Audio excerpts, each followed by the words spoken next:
This is a message from Anonymous to the Bay Area.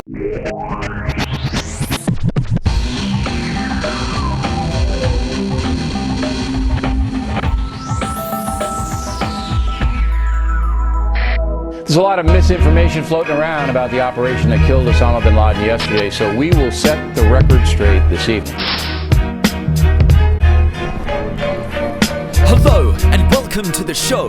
This is rap news with that juice, it's essential to know. And while journalists claim to be first with the news, we prefer to learn, discern and turn up first with the truth. So without further ado, we're starting by charting the alleged last gasp of Osama bin Laden. We ask the tough question most pundits are dodging. What happened in Abbottabad that morning? And joining us, regular guests on the news feed, the Pentagon's General Baxter and Terrence Moonsie. Gentlemen, welcome. We'll begin with you, General. How's the general atmosphere there at the Pentagon? Incredible. This is just an enviable victory. The USA has made an indelible entry in history. A decade since 9/11, we found bin Laden and got justice for the 3,000 Americans that died then. His crime and infamy have been erased and healed, framed and sealed thanks to the bravery of the US Navy SEALs. Way to kill. Tell us how it went down, the actual sequence. SEAL Team 6 hit the compound. It was battle stations. They found Osama armed with a Islamic ray gun, shot him in the face and... What's that? No ray gun? Oh, well. Then he used his wife as a human shield and...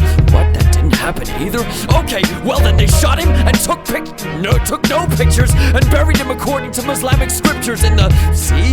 Yes, in the sea! And the president was or was not watching the live feed. An extraterritorial hit? The world's in our grip. Now our jurisdiction extends over all of it. So who's next for shock and awesome judgment? Ahmadinejad, Al-Akawi, Assange were coming. Was Osama worth it? Yeah, he was worth it. We only lost 6,000 more Americans to murk him. But I didn't like how we treated his corpse. He's no hero. I'd have hanged Jordan quartered him at ground zero. Where the 19 hijackers... Lies, Baxter! There were no hijackers, it was a demolition. A Reichstag on the Twin Towers by the twin powers of Bush and Cheney. Bin Laden wasn't in charge of pushing planes in. In fact, the planes didn't even exist. They were blue beam holograms projected to increase the mist. Plead the fifth, but thermite dust sits on the curb and Building 7 is evidence that it's so absurd. You internet nerd, Osama did it. Distrust every word! This is our finest hour. Justice has been served. Justice? General, that's an interesting word to choose. We're a nation of laws. What other word would you use? Assassination? Slaughter? He's a legitimate military target, a murderer. But what about the precedent set at Nuremberg? What? After the Holocaust and 6 million dead, America stayed the hand of vengeance, and instead, Nazi leaders were rounded up and tortured? No. Waterboarded? Hired by NASA? No.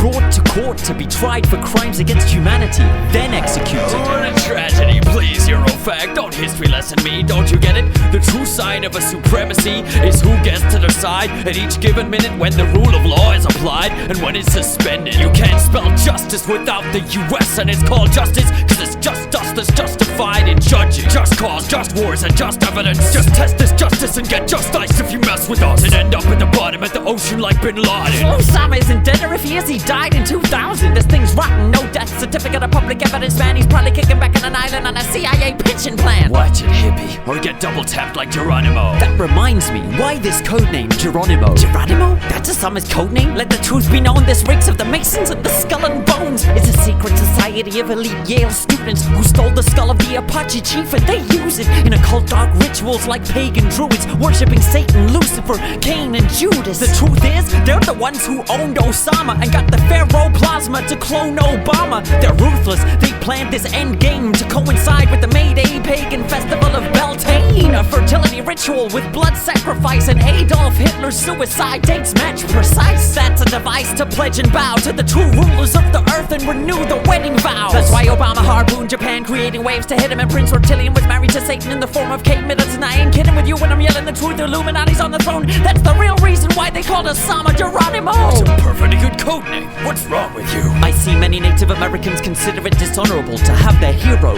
ancestor and leader associated with terrorism and Al-Qaeda. It all seems like an appalling error. It wasn't an error. This right here is the war on terror, and it's a continuation of the 19th century campaign we had to wage to liberate the territory of the United States from the Redskin savages who also hid in caves and kept on attacking us because they hated our civilized ways, our Christianity, whiteness, and slaves. Weren't the Apache defending their lands from the invasion of whites? They started it, Bob. Get your history right. Same with Al-Qaeda. We didn't pick this fight, so you see, the Geronimo analogy is is tight. Alright, thank you both for your interesting views. Little wonder there's such confusion in the news when we can scarcely agree on historical narratives. Is there any mystery that we live in diverging realities? The tides of amnesia seem to be rising like the oceans, unchecked by mass media that is steadily corroding. More concerned with the rush to make headlines by 5 than helping us discern the facts from the lies. But there's a rival tide, an equal and opposite turn, a yearning to read between official lines that have blurred. I'm reassured by the many who were plainly disturbed and who questioned the way in which justice was served. If it was served, it can be served to us just the same. So what brand of justice do we want done in our name? Leaving you now with that thought in your mind. Robert Foster for Juice Media, proud to ignore deadlines.